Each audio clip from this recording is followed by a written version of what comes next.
éternel, Dieu d'Abraham, d'Isaac et de Jacob, merci pour ta présence, merci pour ta parole.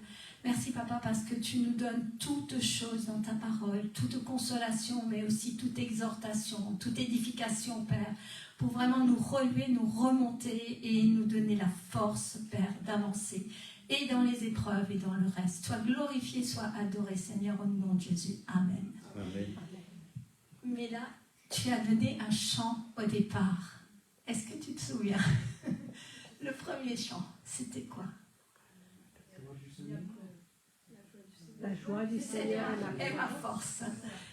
La joie du Seigneur sera ce matin notre force. On va visiter un épître que nous ne visitons pas forcément dans sa globalité, mais c'est l'épître de Jacques, le premier chapitre. Et c'est vrai que on le visite des fois, vous savez, par petites doses, mais on ne le visite pas vraiment dans ce qu'il veut apporter. Et je vais d'abord citer Jean 16 au verset 33, où le Seigneur nous dit, Jean 16, verset 33, « Je vous ai dit ces choses, afin qu'en moi vous ayez la paix. Vous avez, ou vous aurez, des tribulations dans le monde, mais ayez bon courage, moi j'ai vaincu le monde. » Vous savez, le Seigneur Jésus-Christ avait repoussé, on va dire, victorieusement les tentations. Mais tous ceux de son entourage s'y étaient laissés prendre. Ils croyaient que la cause de Dieu allait triompher par les grands moyens. Et on peut prendre l'exemple de Jacques et Jean, qui étaient disciples du Christ, et des procédés de violence. On va prendre pour ça d'abord lire Luc 9, versets 51 à 62. Je vais lire ça moi. Alors, 51 à 62. Lorsque le temps où il devait être enlevé du monde approcha, Jésus prit la résolution de se rendre à Jérusalem. Il envoya devant lui des messagers qui se mirent en route et entrèrent dans un bourg des Samaritains pour lui préparer un logement. Mais on ne le reçut pas parce qu'il se dirigeait vers Jérusalem. Les disciples Jacques et Jean, voyant cela, dirent « Seigneur, veux-tu que nous commandions que le feu descende du ciel et qu'il les consume ?» Mais Jésus se retourna vers eux et les réprimanda, disant « Vous ne savez de quel esprit vous êtes animés, car le Fils de l'homme est venu non pour perdre les âmes des hommes, mais pour les sauver. » Et ils allèrent dans un autre bourg.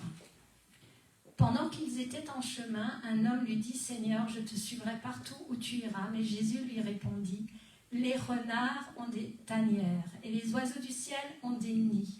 Mais le Fils de l'homme n'a pas un lieu où il puisse reposer sa tête. » Il dit à un autre « Suis-moi. » Et il lui répondit « Seigneur, permets-moi d'aller d'abord ensevelir mon Père. » Mais Jésus lui dit « Laisse les morts ensevelir leurs morts, et toi, va annoncer le royaume de Dieu. » Un autre dit « Je te suivrai, Seigneur, mais permets-moi d'aller d'abord prendre congé auprès de ceux de ma maison. » Et Jésus répondit « Quiconque met la main à la charrue et regarde en arrière n'est pas propre au royaume de Dieu. »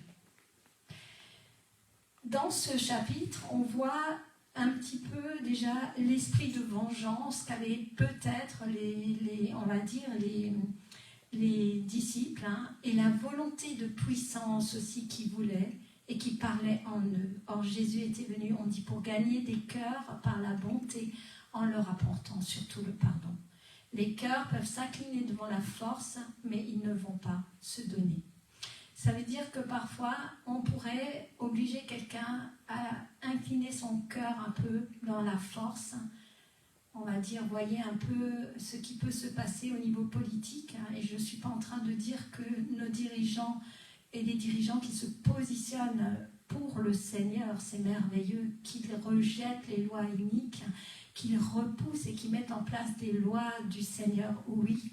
Mais faisons très attention, mais ce n'est pas ça mon sujet de toute façon. Et puis nous allons donc dire qu'en fait Jésus était prêt à aller jusqu'aux extrêmes limites de l'amour et le Père l'a montré en donnant son Fils. Dans Romains 14 au verset 11 et 12, on va prendre ça aussi encore avant d'avancer dans mon sujet. Donc Romains 14, versets 11 et 12. Pardon. Voilà.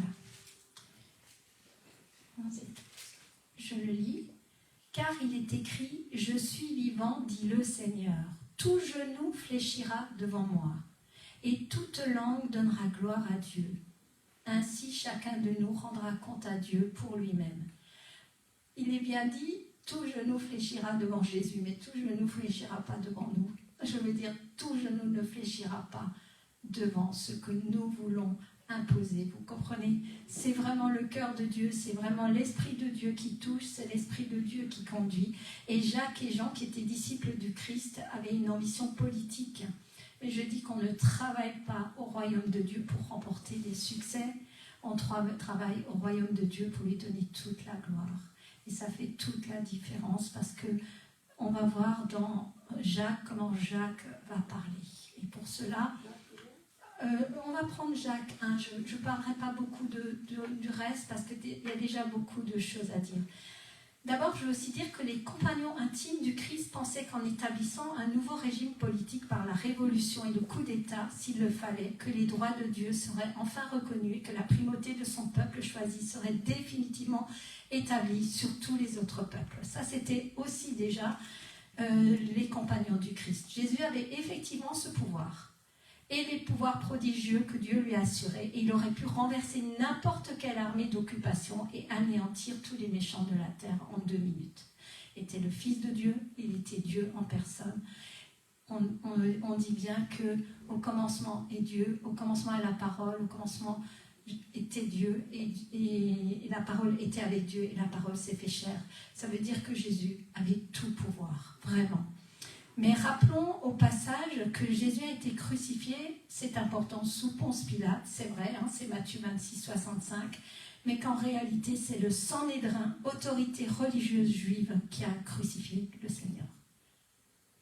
Je le répète, ce n'était pas, à l'époque finalement le gouvernement n'était pas comme aujourd'hui où le gouvernement se détourne, comme on l'a vu ce matin, où Pasteur Paul a lu la lettre de Claudio Bishop, qui a écrit carrément, et il y a eu d'autres lettres, je pense, décrites depuis très très longtemps, hein, et le gouvernement est vraiment en train de... Voilà. Et à l'époque, vous voyez, ce n'était pas le cas. Jésus n'est pas mort vraiment à cause du gouvernement, il est mort parce que c'était les religieux qui ont fait cela. Je vais rappeler au passage aussi qu'il y a eu Pierre, André, Jacques et Jean, sa première équipe. Ça, c'était la première, auquel il fallait rattacher Philippe, Barthélemy, Nathanaël, rencontrés donc auprès de Jean-Baptiste. Et à côté de ces ardents nationalistes, il y avait des zélotes. Alors, les zélotes, j'ai cherché la définition parce que je ne la connaissais pas avec perfection. Dit les zélotes sont des membres d'un mouvement politico-religieux juif du 1er siècle. Les zélotes incitaient le peuple de Provence de Judée à se rebeller contre l'Empire romain et à l'expulser par la force des armes. Ils ont joué un rôle de premier plan dans la grande révolte juive qui a abouti à la destruction carrément du temple de Jérusalem. Et Jésus pourtant, en fait, il va aussi prendre avec lui des zélotes. Et les zélotes, il y aura Judas Iscariote, mais il y a aussi Simon qui est un zélote. Après Judas Iscariote, on voit ce qu'il a fait, mais en tout cas l'autre non. Hein. Alors également, donc, ce mot équivaut à celui de terroriste, on peut dire, hein, de farouches partisans de l'indépendance et donc de la lutte à outrance et particulièrement au moyen d'attentats également. Puis plusieurs autres, par contre, étaient des collaborateurs, au vrai sens du terme, partisans d'une entente avec les Romains, donc aussi des profiteurs du régime, comme Matthieu le publicain, et peut-être le deuxième Jacques, qui pouvait même être son frère, et Thomas, qui devait voir pour croire. Vous voyez que être disciple du Seigneur, le Seigneur, il nous trouve là où nous sommes, avec tous nos péchés, avec toutes notre caractère, avec toute notre façon notre vision et nos combats, parce que des fois nous menons des bons combats et des fois nous menons des mauvais combats avant de venir auprès du Seigneur. En tout cas moi, je menais pas les bons combats parce que j'étais quelqu'un qui était, très tôt j'ai étudié la Bible pendant très longtemps et après j'ai quand même étudié les faux prophètes. Et voilà, j'ai aussi fait beaucoup d'erreurs avant de venir au Seigneur, mais ce n'est pas grave, le Seigneur m'a choisi. Donc, on va prendre maintenant cette fameuse lettre de Jacques et on va surtout parler du chapitre 1.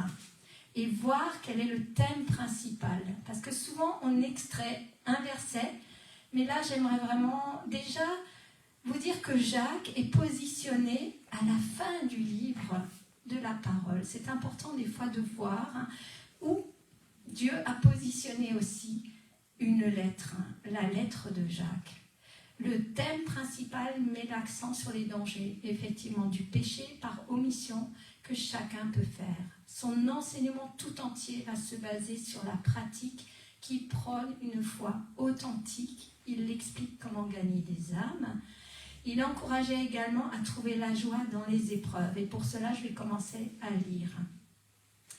Alors, dans certaines versions, Jacques 1.1, il dit « Jacques, serviteur de Dieu et du Seigneur Jésus-Christ aux 12 tribus qui sont dans la dispersion. » C'est-à-dire qu'à ce moment-là, les Juifs étaient déjà dispersés dans les différents... Enfin, dispersés carrément. Et dans certaines versions, il dit « Jacques, esclave de Dieu. » Esclave. Je crois que quand nous voulons vraiment être avec le Seigneur, il n'y a pas de limite à cet esclavage. Mais autrefois, l'esclavage était mesuré à la hauteur de son maître. Il y avait beaucoup d'esclaves.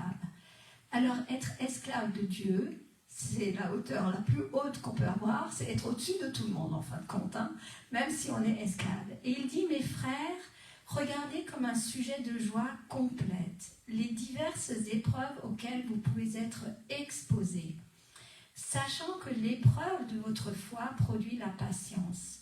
Alors Dieu ne nous dit pas d'être masochiste, il ne va pas nous dire de nous réjouir, de se dire chic alors il y a une épreuve qui vient. C'est pas ça. Le Seigneur encourage à trouver la joie dans les épreuves, c'est-à-dire à être éprouvé pour être approuvé. Et des fois, quand nous sommes dans des épreuves, et je vous assure, à la fin de l'année, je vais vous parler de 2 situations, je ne le fais pas maintenant, où vraiment il y avait une injustice extraordinaire dans ma vie, des injustices, mais je me suis dit, c'est pas possible. Et quelque part, je me disais, Seigneur, tu autorises parce que tu veux me travailler. Je sais que ce n'est pas lui qui envoie. Jamais, jamais Dieu ne vous enverra une épreuve. Et parfois, il va nous laisser dans une épreuve et en fin de compte, il a les moyens pour nous sortir de cette épreuve et surtout pour qu'on ait la victoire. Donc n'ayons aucune crainte.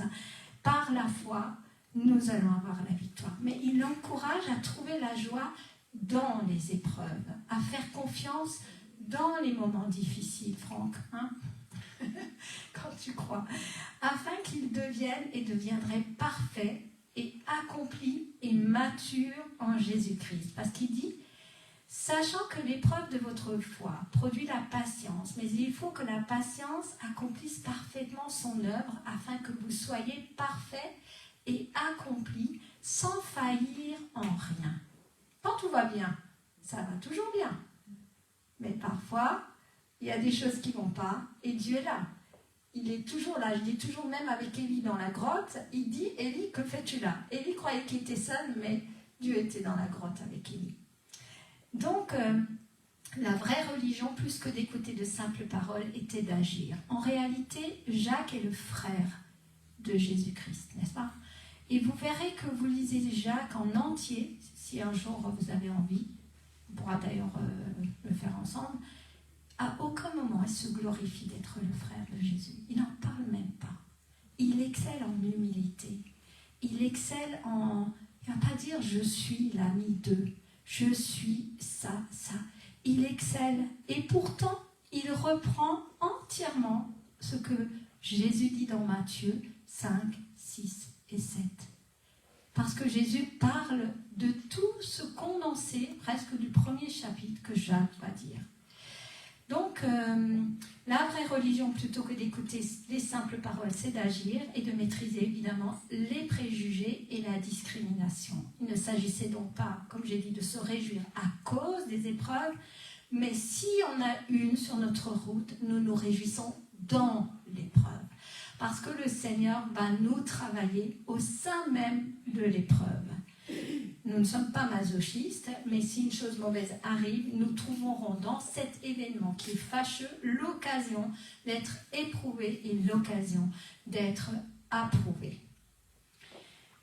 Je vais continuer. L'apôtre Paul nous dit que nous sommes essentiellement sauvés par la foi. Et c'est vrai. On va dire nous sommes sauvés au moyen de la foi. Mais dans l'épître de Jacques, Jacques nous rappelle... D'ailleurs, Luther disait que c'était une épître de paille. Il aurait beaucoup aimé ôter carrément. Parce que ça le dérangeait. Parce qu'il avait tellement découvert la grâce, il avait tellement découvert l'amour du Christ, il avait tellement découvert qu'il était sauvé par la foi, qu'il aurait aimé mettre ça de côté. Or, on dit que la foi sans les œuvres est morte aussi, hein, et que les œuvres sans la foi, ça ne va pas non plus. Hein. Donc, pour cela, il aurait aimé faire disparaître carrément. Et Jacques revient sur l'enseignement, comme j'ai dit, de Jésus-Christ et surtout sur le sermon de la montagne qui me tient tellement à cœur. Hein. Vous savez que je suis une passionnée des béatitudes, enfin je ne sais pas si les gens savent, mais moi je le sais. Et vraiment sur le chapitre 5, 6 et 7. Et vous verrez que Jacques parle essentiellement de Matthieu, chapitre 5, 6 et 7, quand Jésus parle et qu'il parle beaucoup de l'hypocrisie, etc. Et il dit bien au chapitre 7, verset 21, « Ceux qui me disent Seigneur, Seigneur, n'entreront pas tous dans le royaume des cieux, mais celui-là seul qui fait la volonté de mon Père qui est dans les cieux. » Dans Jacques 1,1, il dit « Esclaves de Dieu et du Seigneur aux 12 tribus qui sont dans la dispersion. » C'est-à-dire c'était des exilés juifs qui étaient dispersés. Hein. Et il parlait à tous ceux-là. Il commence par dire que ce qui arrive sera pour notre bien. Il commence par ça. Et c'est pour ça que le chant, je le trouvais magnifique, parce que c'était le chant qui était de nouveau tout à fait en accord avec le prêche, où Jésus nous dit « Réjouissez-vous, réjouissez-vous. » Ce n'est pas, encore une fois, Dieu qui envoie le problème.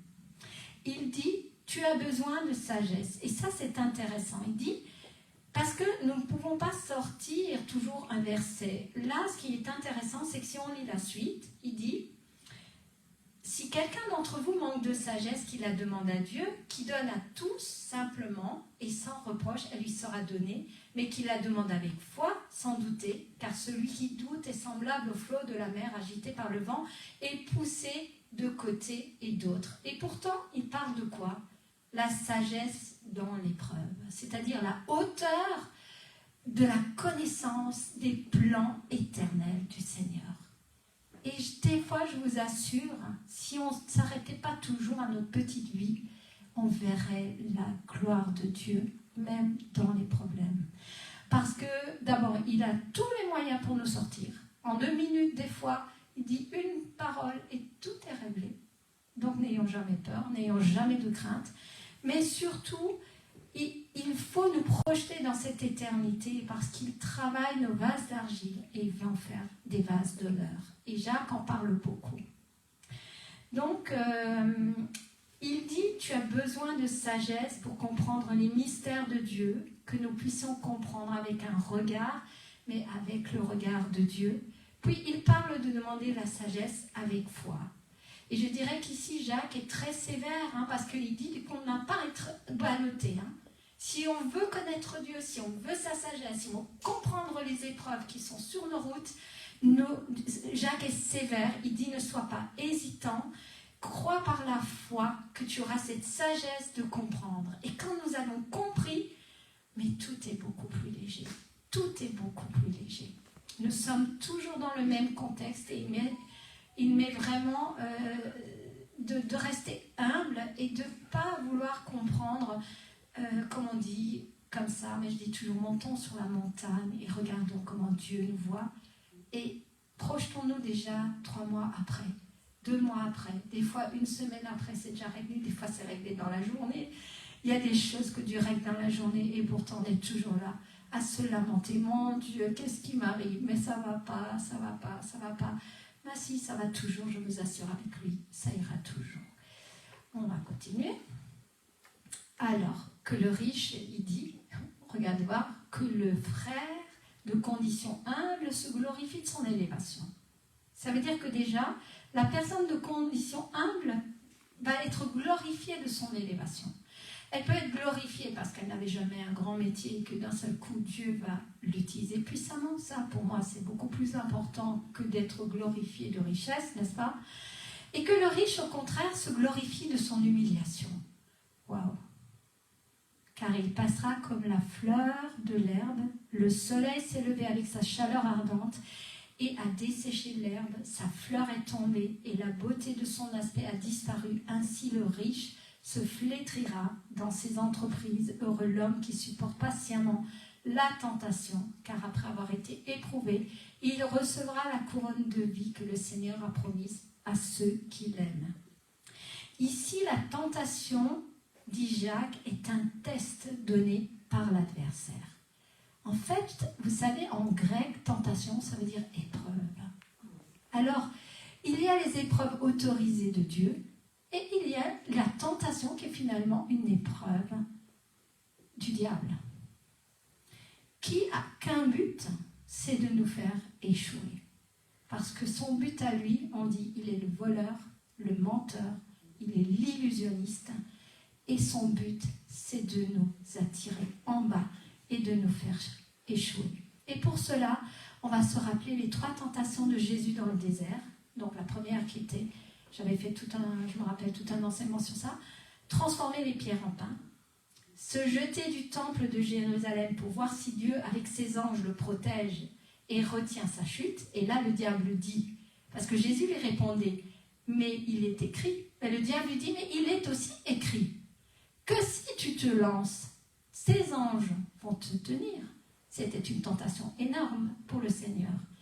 Et après, il voulait que Jésus s'incline et se prosterne pour obtenir le pouvoir sur tous les royaumes, alors qu'il avait le pouvoir. Dans sa faiblesse, il l'avait déjà, et avec ce qu'il allait accomplir, son ministère, qui allait être un ministère de mort, et j'ai dit l'autre jour, je crois que c'était mercredi, je ne sais pas, je ne sais plus, non, c'était dimanche dernier, le ministère du Seigneur Jésus, quand il dit « Il m'a oint » pour guérir les malades, proclamer une année de grâce, délivrer les captifs, et également il m'a oint pour partager la bonne nouvelle, mais il a surtout été oint pour le ministère le plus difficile, mourir sur la croix. Et ça, il ne nous le demande pas à nous. Il nous demande de mourir à nous-mêmes, de mourir à certaines choses du monde. Et donc, les 3 épreuves étaient exaucives, elles étaient progressives, c'est-à-dire le plaisir de la chair, transformer le pain, l'espoir de la gloire et la soif du pouvoir. 3 tentations que lui a divinement évitées dans le désert, dans la pire condition, et qui seront toujours des tentations du peuple de Dieu, si vous voyez ce que je veux dire. Jacques va donc remettre les pendules à l'heure, et il y a ici un problème de doctrine. Parce que, en même temps que nous guérirons les malades, en même temps que nous délivrerons les captifs, en même temps que nous allons apporter la bonne nouvelle, eh bien, il y aura quand même quelque chose qui doit mourir tous les jours en nous-mêmes. Et vraiment, quand on comprend que tentation en grec, ça veut aussi dire épreuve du diable, eh bien, moi, ça me parle maintenant beaucoup mieux.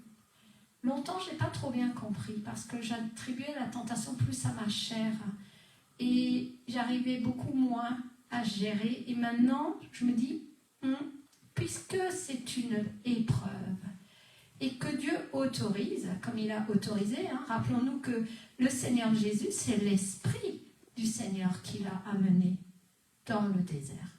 Ce n'est pas le diable, mais le diable était là.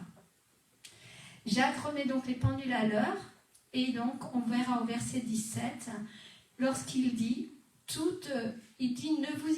au verset 16 d'abord, ne vous y trompez pas mes frères bien-aimés, il les appelle mes frères bien-aimés, il dit, ne vous y trompez pas, ça veut dire, ne vous égarez pas.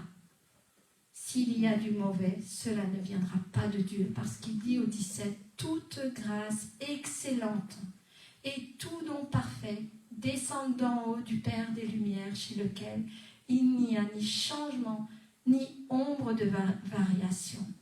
Il nous a engendrés selon sa volonté par la parole de vérité, afin que nous soyons en quelque sorte les prémices de ses créatures. Et après, il reprend de nouveau avec beaucoup d'amour. Sachez-le, mes frères bien-aimés, ainsi que tout homme soit prompt à écouter, lent à parler et lent à se mettre en colère. Car la colère de Dieu n'accomplit pas la justice de Dieu. C'est pourquoi, rejetant toute souillure et tout excès de malice. Ça, c'est un mot qui me parle beaucoup, la malice, parce que, oui, nous devons travailler sur ce cœur pour que ce cœur ne soit jamais malicieux, ne soit jamais... Moi, j'ai beaucoup étudié la psychologie, j'aime beaucoup m'en servir, mais il faut faire attention parce que nous pouvons, et beaucoup peuvent utiliser ce genre de choses sans le vouloir. Hein. La malice, ce n'est pas... Il ne faut pas être malicieux, il faut être humble, il faut être simple. Parce qu'il dit, recevez avec douceur la parole qui a été plantée en vous et qui peut sauver les âmes. Recevez avec douceur, vous en premier, la parole, afin d'être remplis de l'esprit. Mettez en pratique la parole et ne vous bornez pas à l'écouter en vous trompant vous-même par des faux raisonnements. Car si quelqu'un écoute la parole et ne la met pas en pratique, il est semblable à un homme qui regarde dans un miroir son visage naturel et qui, après s'être regardé, s'en va et oublie aussitôt quel il était. Mais celui qui a plongé les regards dans la loi parfaite, la loi de la liberté, ne vous mettez sous aucun joug, disait le Seigneur, hein, je vous ai libéré de tout. Qu'aucun joug, qu'aucun esclavage ne soit quelque chose qui vous tienne. Alors le joug, ça peut être plein de choses. Hein. Ça peut être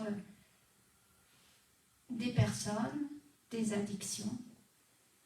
Jésus nous a libérés afin que nous soyons sous aucun joug. Des fausses doctrines, des hommes de Dieu, on pourrait dire, pour être un jour aussi des fois, hein, si on oublie que Jésus est le seul à être notre médiateur. Il dit, celui donc qui aura plongé les regards dans la loi parfaite, la loi de la liberté, qui aura persévéré, n'étant pas un auditeur oublieux, mais se mettant à l'œuvre, celui-là sera heureux dans son activité. Et si quelqu'un croit être religieux sans tenir sa langue en bride, mais en trompant son cœur, la religion de cet homme est vaine, car la religion pure et sans tache devant Dieu notre Père consiste à visiter les orphelins et les veuves dans leurs afflictions et à se préserver des souillures du monde. Là, je ne vais pas trop développer parce que ce sera l'enseignement prochain où vraiment j'ai envie d'apporter beaucoup, vous savez, Dieu a à cœur qu'on s'occupe vraiment des pauvres et des faibles. Donc voilà, Jacques dit donc aussi au verset 19, mettez en pratique la parole, ne vous bornez pas à l'écouter, en vous trompant vous-même. Ça veut dire qu'on se trompe. La foi véritable, c'est, comme nous dit la parole, de l'or. Elle va résister au feu. Et je crois que dans les temps là que nous sommes en train de vivre, le peuple de Dieu passe un petit peu par le feu, enfin pas un petit peu, j'en suis sûre, que le peuple de Dieu passe par le feu. Mais elle va produire la patience, l'endurance, la fermeté, la sagesse, l'assurance, la maturité et nous préparer à la consécration. Que Dieu est la première place. Et ça, vraiment, il y en a ici qui ont déjà bien compris et qui sont notre exemple de pasteur et sa femme. Mais nous, peut-être encore, on a des choses à... il y en a, voilà. Hein. Jacques, donc, invite à porter sur les épreuves un regard différent. Dieu œuvre à travers nos souffrances, mais à condition humblement de nous soumettre à cette pédagogie divine. En réalité, les épreuves, Dieu les utilise comme une pédagogie divine. Et là, j'ai envie de dire un truc qui me parle toujours. Je dis l'humilité et la beauté de la sainteté. Parce que dans l'épreuve, on voudrait y aller comme tout le monde, c'est-à-dire se défendre.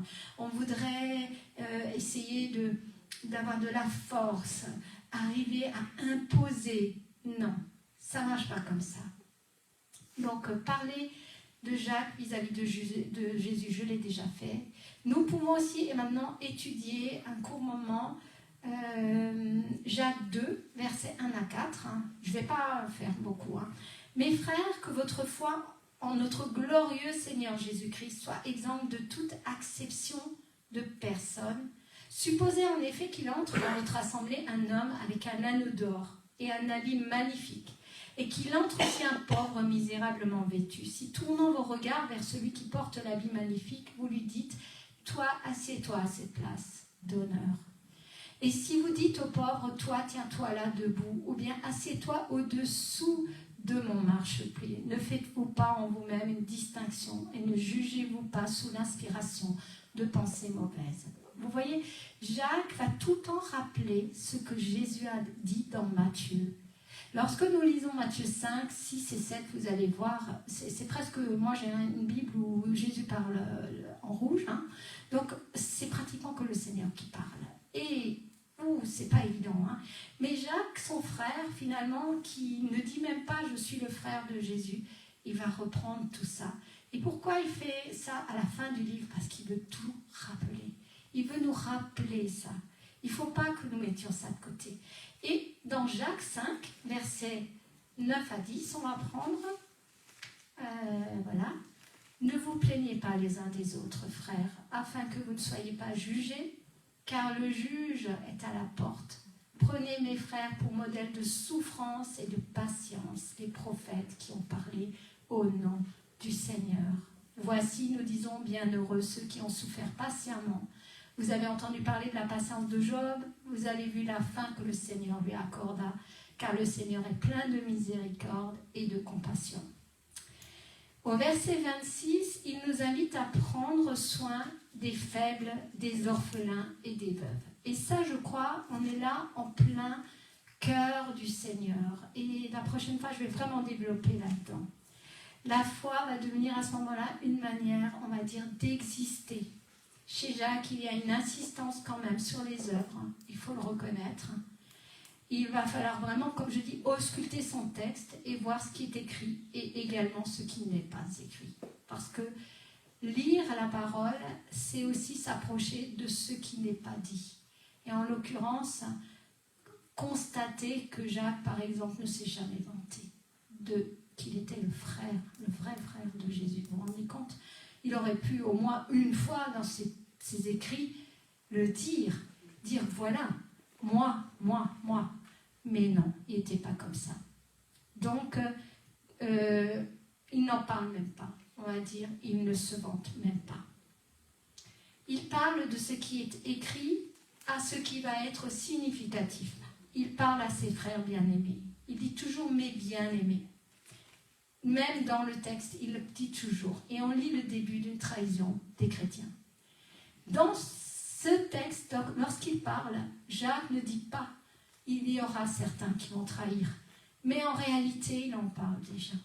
Il est un tel exemple, on va dire, d'humilité, il est un tel exemple et il met tellement les points sur les i de certaines choses que nous devons nous rappeler, qu'à sa façon, il dit qu'il y aura une trahison au milieu des chrétiens. Et c'est un des derniers livres, j'ai dit, de la parole, qui rappelle vraiment les paroles du Seigneur. Là, cet épître, je le redis, est placé au bon endroit. Pour nous rappeler d'avoir une vie empreinte de ce qu'on croit, il la montre comme une épître donc pratique où on va rencontrer de l'adversité. Il ne dit pas qu'il n'y en aura pas. Il dit qu'il y en aura. Alors rassurez-vous, hein, parce que moi j'ai toujours vécu des choses, alors je vais en vivre des pires, hein, certainement un jour, mais Dieu fait quelque chose, autorise quelque chose, et puis d'un seul coup il règle le problème et longtemps on est en paix. C'est merveilleux. C'est vraiment pas tout le temps. On ne va pas rentrer dans des épreuves qui vont nous détruire, qui vont nous affaiblir, Au contraire, on en sort toujours plus fortifié.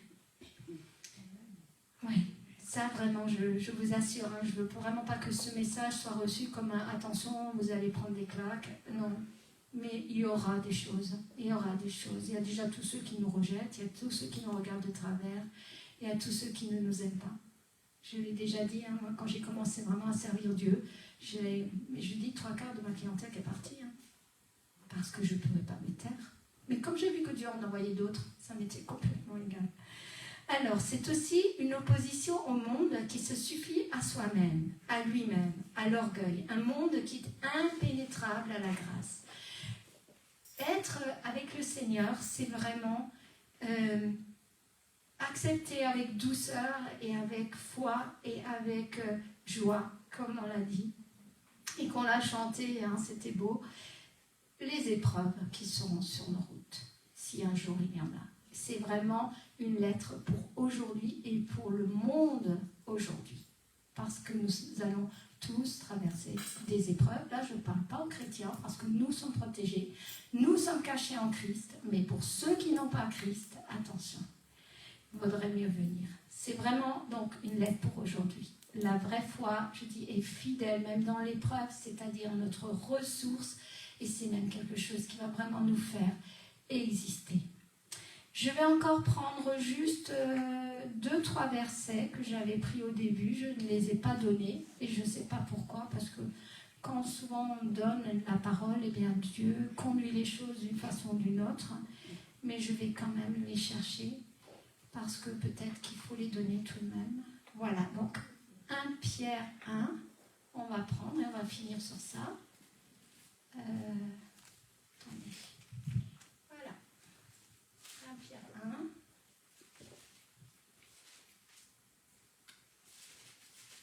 Ça vient. Versets 6, 7, 8 et 9. Alors, c'est là ce qui fait votre joie, quoique maintenant, puisqu'il le faut, vous soyez attristés pour un peu de temps par diverses épreuves, afin que l'épreuve de votre foi, plus précieuse que l'or périssable, je vous le disais, qui cependant est éprouvée par le feu, ait pour résultat la louange, la gloire et l'honneur lorsque Jésus-Christ apparaîtra. C'est ce que je disais, notre foi passera par le feu. Et on va prendre Romains 5, au verset 3 et 4. Bien plus, nous nous glorifions même dans les afflictions. Donc ça, c'est la lettre aux Romains qui est écrite par l'apôtre Paul. Nous nous glorifions même dans les afflictions, sachant que l'affliction produit la persévérance la victoire dans l'épreuve, et cette victoire, l'espérance. Or, l'espérance ne trompe point, parce que l'amour de Dieu est répandu dans nos cœurs par le Saint-Esprit qui nous a été donné. Et on va encore prendre Chroniques. Alors, 2 Chroniques, il faut que je le trouve, je ne sais plus où c'est. Si quelqu'un l'a, attendez. Voilà, je l'ai. 2 Chroniques 32.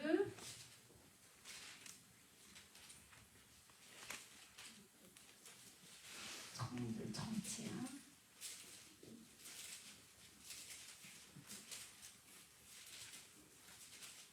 Voilà. Au verset 31. Voilà. Il est dit, cependant, lorsque les chefs de Babylone envoyèrent des messagers auprès de lui pour s'informer du prodige qui avait eu lieu dans le pays, Dieu l'abandonna pour l'éprouver afin de connaître tout ce qui était dans son cœur. Et là, on parle du roi Ézéchias. Donc même un roi, un gouvernement ou un gouverneur qui se place du côté de Jésus, à un moment donné, j'ai envie de dire, Monsieur Trump, préparez-vous, parce que Dieu va voir où est le cœur. Et souvent, Dieu a préparé déjà le cœur pour vraiment pouvoir suivre. Mais à un moment donné, Dieu va aussi faire ça.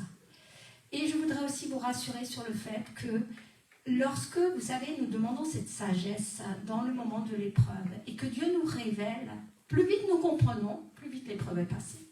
Parce qu'en fait, c'est comme si Dieu nous emmenait dans sa dimension et nous dire, voilà, tu passes par cette épreuve, mais comprends ce que je veux t'enseigner. Et plus vite nous l'acceptons, nous acceptons son édification, son, on va dire, comme je dis, l'université divine, et plus vite nous en sortons, et vainqueurs, et nous en sortons tout court. Donc vraiment, soyez tranquilles, tout est concours au bien de ceux qui aiment Dieu. Je vais prier. Seigneur, mon Dieu, Père éternel, c'est vrai que ta parole est magnifique. Elle nous console, elle nous exhorte, elle nous encourage à être forts, elle nous encourage à te demander ton regard. Père, donne ton regard sur les situations de nos vies. Donne ton regard sur les situations de nos épreuves. Aide-nous, Seigneur, comme je disais souvent au Père, fais que je sois une bonne élève et je prie tous les jours pour ça. Fais que je sois une bonne élève. Et je te le demande encore aujourd'hui, ce matin, devant tous. Aide-nous, Seigneur. Accorde-nous d'être de bons élèves dans ton université. Inspire au Seigneur nos pensées afin que nous comprenions ce que tu veux nous enseigner. Parce que tu prépares un peuple fort et saint. Tu prépares ton armée sur cette terre pour combattre encore les forces du mal. Tu prépares une armée céleste qui marchera et où tu marcheras devant nous, Seigneur. Merci, Père, pour tous mes frères et sœurs à travers le monde. Je te remercie, je les bénis tous en ton nom, tous, qui qu'ils soient, quels qu'ils soient, Papa. Nous avons tous nos failles, nous avons tous nos problèmes, mais je les bénis en ton nom ce matin. Aide-les, Seigneur, garde-les, protège-les, Seigneur, et nous te rendons gloire, vraiment, Seigneur. Merci, Papa. Amen. Amen.